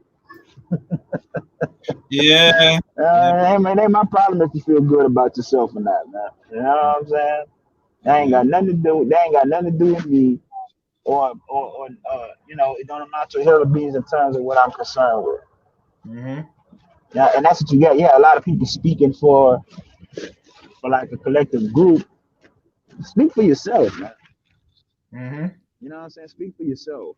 Like the thing with Ice Cube, I mean, that's a good start in the right direction. But I think that the one thing I can critique is he seemed to have done it unilaterally. Like there's people you can talk to, people who are policy people who deal with the systemic and institutional racism, critical race theory, how it affects the social economic status of black people and their life outcomes. You got people like William Julius Wilson you could have talked to. You had people like Sandy Darity, Dr. Yeah. Claude Anderson. Like there's people out there, man. Mhm. Just to just do something on your own like that, because like Dale Hughley said he's not qualified, and that's not a lie. You know what I'm saying? Like they have people who deal with this all day from an empirical academic perspective. Those are the type of people you need to have in the conversation in the room when if you're really talking about doing something that's going to change the trajectory of black wealth in this society, man.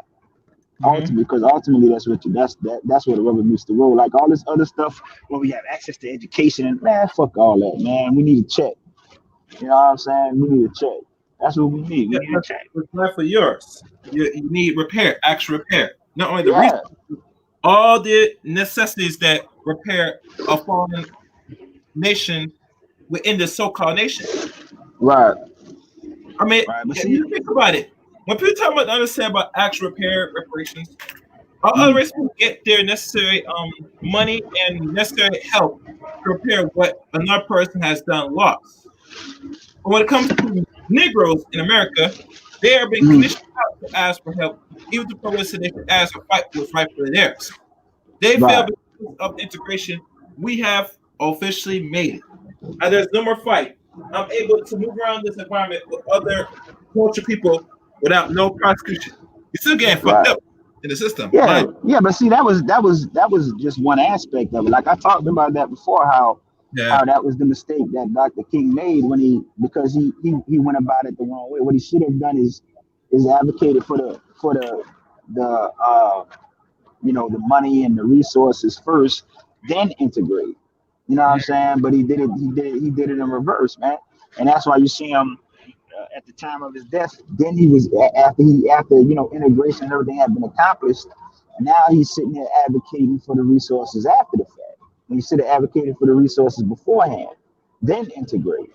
Because now you have the resources and the wealth and access to those things to compete on an equal playing field. But I think just in terms of that, the political capital that we had at that time, that's been all but squandered. We squandered it. Black women have squandered a lot of it through their blind allegiance to this liberal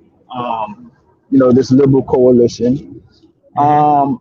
And as black men, we squandered it because once we got access to other groups of women and exotic porn without Yeah. any redress from the dominant white male society, it was Mhm. like, oh shit is all good now, like, so we lost sight Everything of, good like, now. Yeah, everything good now. So I yes, need to get access to the woman that I'm been conditioned to like anyway. And I don't really right, follow no shit type of thing. This has been going on for a second. No, because this was really that serious. A lot of dudes before even integration would still get their butt killed just by even trying to get at this woman hard. And I remember back right. in the day, these dudes not going hard like that over Caucasoid women until after Hmm. integration. Because let me tell you Right, something. If a man wants something, Mary, they will get it by right. any means necessary. See, that's the one Hmm. thing women got black men understand it. If a man really wants it, he will get it. That's how Right. men think and act. End the story. Hmm. Hmm. I don't give a fuck about prosecution, death, fuck all that shit. If he really wants a certain set of women, he will do what's necessary to get that. Right. That's why when they reveal those little stupid evidence about something happened late 1800s till some try to make an attempt in the early 20th century, to me that don't seem valid evidence. Right. Because black men really was that crisis to go after non-black women, you could have gone get it and dealt with the consequence. Yeah, but I mean, let's not act like it wasn't going on. Like, it was always going on. Sometimes it would. I mean, if you look at California, it's actually been rampant before integration. This going around the 40s. Yeah. So But see, when that's because yeah, that's because of the proximity thing. Like, you know what I'm saying? Like, but it people. goes, but that's what I'm saying, bro. Is if you're around an environment where there's, let's say, greater than 50% non-black, and there's only a small percent of you in a certain state, a certain county, Uh. what are you gonna do? That's why I Hmm. want to use the logic. As I tell you, I don't listen to women with their flawed logic because they're not really making sense. Yeah. What it really is they want that. They want these men to themselves because they know they don't really have the orientation to compete. You know what I'm But saying? it They don't goes have the back to orientation. They always don't been have the orientation. Like I was just telling you, that's never been imbibed in them anyway. The thing to be, acquiescent to black male authority. So they already know they don't have the proper orientation to compete with other groups of women for black men like that from that standpoint. So this is why this is when they'll deploy the race thing. You know what I'm saying? When ain't your mama black. We gotta do this for love black women and cherish, man. Fuck out of here, man. I love and cherish number one. I love and cherish who love and cherish me. And number two, I love and cherish those who deserve it. You know what I'm saying? And so if your behavior is unbecoming of that and you don't deserve it, then that's just what it is. And the fact of the matter is, in this day and time, too many of their asses don't deserve it. You know what I'm Mhm. saying? They on some other shit. So like I told you, and that whole thing with Ice Cube is just proof positive of that. But they'll sit there and tell you they so fucking loyal because they get pregnant by some black ass nigga, by some fucking bum. We so loyal because we be having babies from Trondarius who has a criminal record and make $9 an hour. So that means we loyal. But look what just happened with Ice Cube. You know what I'm saying? His biggest adversaries was there. They're full of shit. Man, that's not loyalty, man. You know what I'm saying? That's not loyalty. So y'all full of shit. They sitting up there. What about black women? What program specifically for black women? Mhm. You know what I'm saying? All right, and if you want to do that, all right, do that. But then don't sit up here and try to lie to me and tell me you loyal. Like, no, you're not, man. You know Mhm. what I'm saying? That's a glaring contradiction. No, your ass is not. You know, and that's all I want to know. Y'all know y'all not, man. We gotta kill that narrative. You know what I'm saying? Let's kill that lie. That ass is not loyal. Yeah. You know what I'm saying? But yeah, but hey, I gotta go, Kaz. I'm about to start working. Yeah, I I just got wanted to. playing this to give my final commentaries on this. So we'll Okay, talk. yeah, I'm gonna listen into the rest of it. All right, that's good. All right, Appreciate it. yeah. Thank you, the great liberator Mary Brown. Let's continue playing this. Hey, Butter. With that type of annual expenditure on how we look, we could create our own Black Hollywood to portray ourselves the way that we want to be portrayed. I understand we do have to deal with the world that we're given, but we have the financial wherewithal as a people to change that narrative. So I can't accept the argument that says this is what they allow us to do when we have the money to do it the way we want to do it. I think there's a difference between having individual money and then having the power of a studio behind you. So I think I feel like that's a fallacy. Just it's no Tyler Perry. Wait a minute, fallacy. See, this is what we've been talking about when to get things done. The defeated mindset. Listen to me, brothers. Don't be around people that tell you you can't come and they have a defeated mindset. If you around others that talk this nonsense from a man, or especially this fucking woman right here, turn your back and go elsewhere. I'm just keeping it real honest. You can't get none like this at all. Somebody say you can't, but what do you mean you can't? Either you will or you don't. End of story. He built the studio, and and now we got black women on doing black women have the tropes. As a black woman, as performing as all the tropes. Tyler Perry built a studio on the backs of black women. On the I back agree of all with the that. tropes you're saying you're hating. And white Hollywood did the same thing. White Hollywood did the same thing. So make sure you criticize them as well. My point is, bingo. And not only that, I'm gonna keep real with y'all, ladies. Listen, good ladies. Listen, good ladies.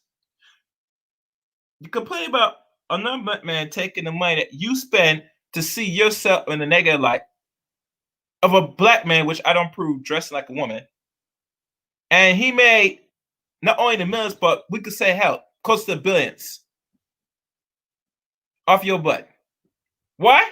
Because you love to see yourself in a certain fashion or negative light as aggressive, belligerent, all the above.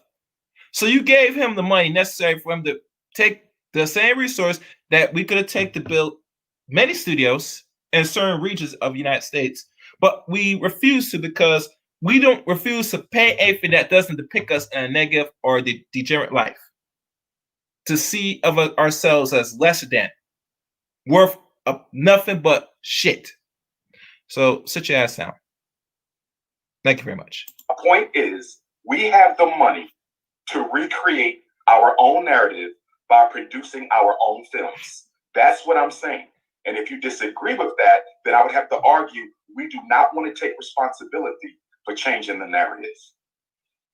I think that it's their responsibility to change the narrative. It's the persons who are oppressing us and doing all the racist stuff that we cannot wait on white people to do this. They need to reach themselves, and we need to empower our communities to gain power. So I agree with what you're saying. I don't think we're saying different things, but I think in a way that you are putting it on black women. The onus is empowered right now. I need for the whole community to do. I need to jump in here because I think that as black women, you know, the spiritual power, you know, we're referring to it as magic. You know, why we're here to discuss black women. Your favorite person on this planet is a black woman. That was one of my points, you know, that I sent in. We agree. They love the culture, but they don't love the people. They like the culture, but they don't love the people. But at the same time, as black women, we are powerful. And that's not to say that I can speak as I sit in my office with the door closed on my laptop, right, speaking to you all, that I have the same experience of Black women everywhere, right? But and so I can't say you don't. It's not for me to judge, but we do have to move with the consciousness. So that if we choose to, even if we're choosing to dance on the poles, we got some histories and some rhythms there. If we choose to be a what they call a prostitute, are you owning? Do you have ownership over your own body? Are you commodifying yourself? And are you doing so consciously? So my job is not to tell you who or what you are, what has value, what you can or what you can't do. But my job is to say that be aware of how you're moving, right? Be aware of how you're moving and the choices that you're making as you go. Yeah, but my point is that are we aware of how we're moving? Late show on Fox Soul.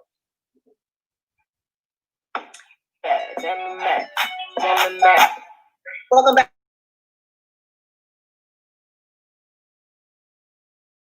Omar said that Black women should take some responsibility for something, should take some responsibility in perpetuating our own stereotypes. And Stacey said that Black women are powerful. I have to agree with both of you. And I also have to agree with Nakia and Dream when they say, look, we can't do this by ourselves. And we ain't the ones started this. But I have to say this, speaking about the power of Black women and the you said $billion, Dr. Umar? 30 billion? Is that what you said? Correct. $30 billion that we spend in beauty. My pet peeve with Black women, my pet peeve, and I get to say it because I'm a Black woman and I've done it before. I no longer do it though. Try my best not to.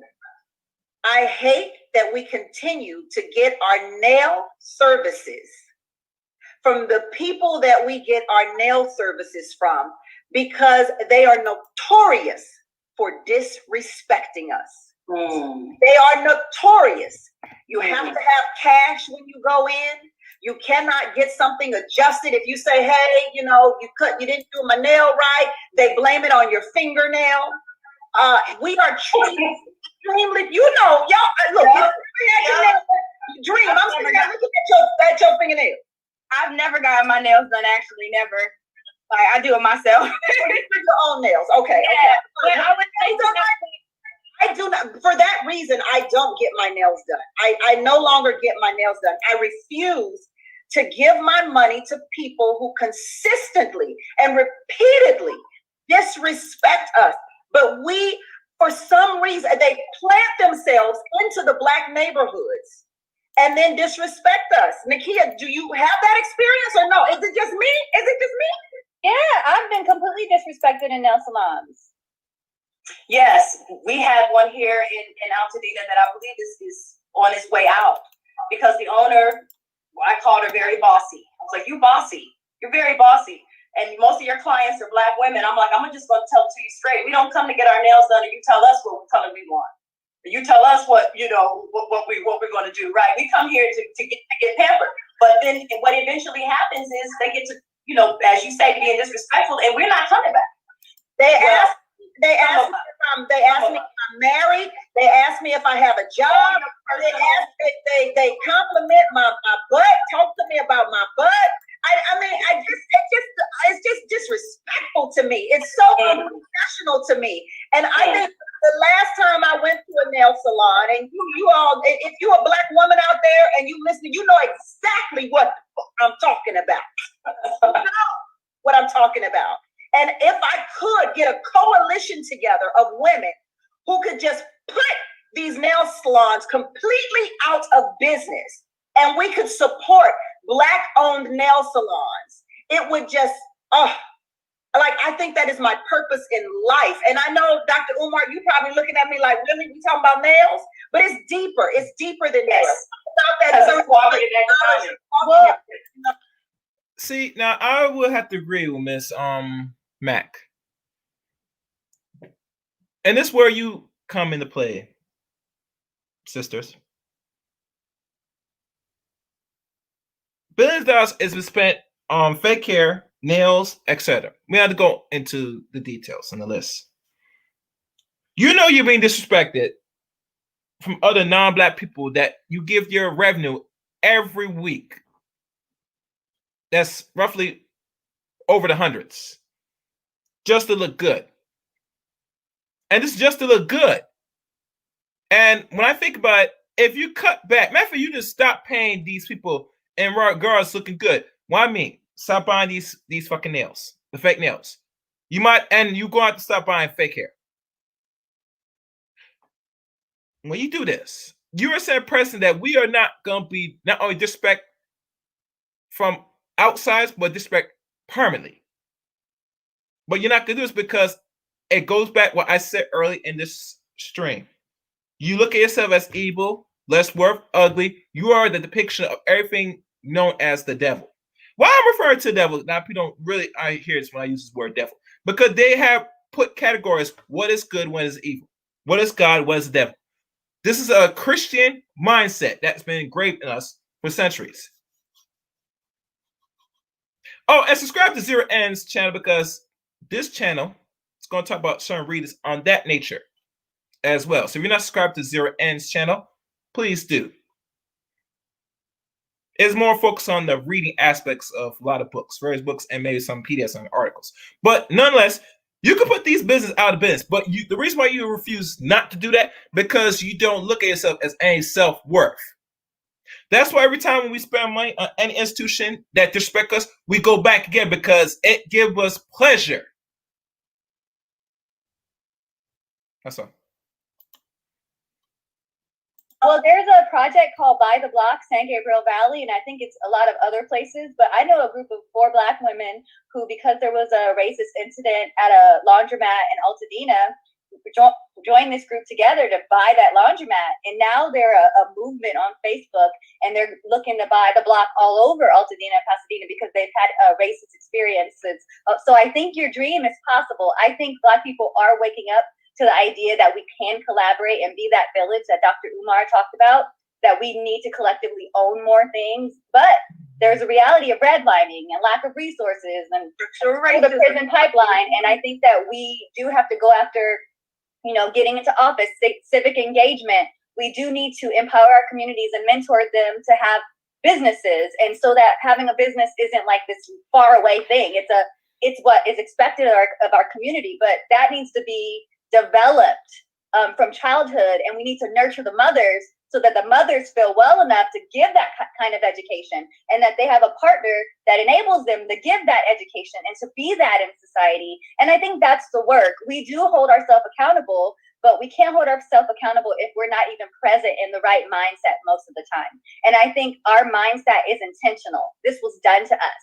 And like I mentioned, redlining, all the stuff that's limited to our communities, it's a real thing. And to not address that is kind of gaslighting us as well. So, a dream, how can we change the narrative of how Black women are portrayed? Perceived. How do we change this narrative? How do we make it right? I wouldn't even know where to begin, honestly, with that question. I have no idea. Because I would worry that what I would say would be as though, can I pass it to someone else? I see your thought. What I'm looking at you and I see what your thought pattern is, and your thought pattern is you don't have to change us. That's really right. what you're.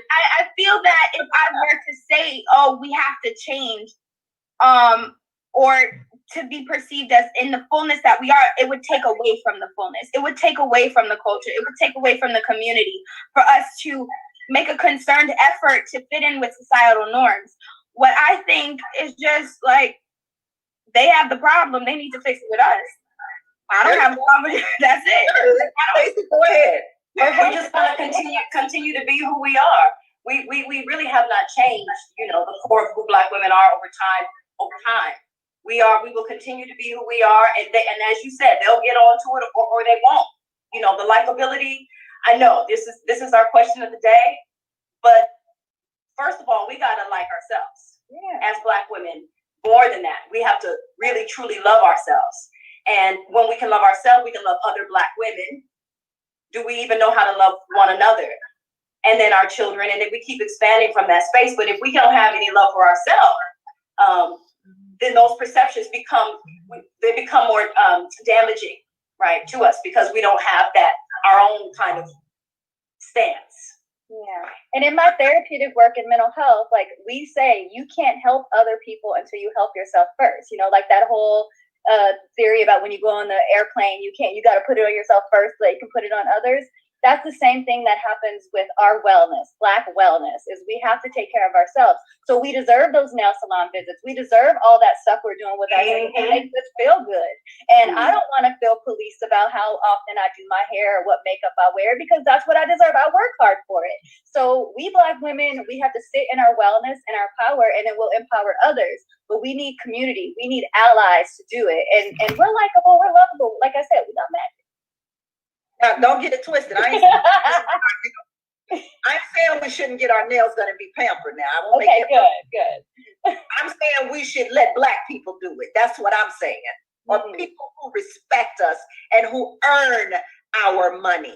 That's what I'm saying. But that's limited for us. We don't have a lot of Black-owned salons. Believe me, when I find one, I try to find one, and then the prices go up. And then if we're not making as much money, like if we look at the data across the board, the resources for us are more limited. So of course, I'm not saying it's all over, but it's I'm not with you with giving my money to people who disrespect me, regardless of. I see what you're saying, Sammy. Like, your money is green just like anybody else. It still goes through a machine. It still, it comes out your debit card just like everybody else, and you don't deserve to be disrespected because you're spending your money in a place. I find it interesting how whenever I talk about Black businesses on the show, people will say, well, Black businesses don't do this and Black businesses don't do that. And that's why I don't go to Black businesses. But then you take your business to people who doing your nails every single week, giving them thousands of dollars every single month, not saying a damn thing about how they treat you. That's the problem. Yes, and then us as Black women, we've kind of moved. I shouldn't say we've moved out of that service industry, but we're doing other things with our life right now. We don't even see that culturally. I think as like a Bible, like be a cosmetologist, and not just to do hair, but to offer the full services. I have a list of Black nail salons. So if you guys, please share, please share them with you. Umar, take us home with it. Wrap us up as the only testosterone on the show, the Tammy Mack show tonight. Wrap us up and take us home. How do we get people to understand the misunderstanding of the Black woman? Well, the first thing I want to say, it's been an honor listening to all of you beautiful, intelligent Black women. I don't think we get enough opportunities to hear the brilliance of the Black woman. So I'm proud of all of you. But I do want to say this. We cannot complain or articulate a problem if we do not want to participate in a solution that requires our own responsibility and accountability. We are 60 years since Dr. King. We make a whole lot more money now than we did then. There's a lot we can do on our own that does not require anybody else to change how they think about us. I simply pray that we will take the initiative to use our God-given intelligence and power to create the reality that our daughters can live in, free of the stereotypes and exploitation that we experience today. That's it. Enough of that. In conclusion to all this, I was gonna say one thing. You have a choice, ladies. Delusion is real in the 21st century. And the only thing I could do, and this is going to be maybe a series down the line. I might come up with more of this. We'll see. This is volume 1 of this. I feel the deficit allowed Black men to understand why you're unlikable, because you make yourself unlikable. Regardless how systematic obstacles we face as people, it can be overcome and it can be accomplished. The biggest question you should ask yourself at the end of the day, how much or what you're going willing to do to put in the work to overcome these obstacles that face us today. And ladies, only you can make the necessary change to change your image. Don't be expecting or waiting for any Christ-like or any institution, either we control or don't control, to do that. So I'll leave you with that. Always, make sure you give comment to this stream. Hit a like, give me a like or dislike if you approve of this. And also, if you're not subscribed to the Chaos Rain channel, what are you waiting for? Hit that subscribe button, hit that top notification bell, and I'll be looking forward to hearing from you. Until next time, this is Chaos Rain here.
Let me get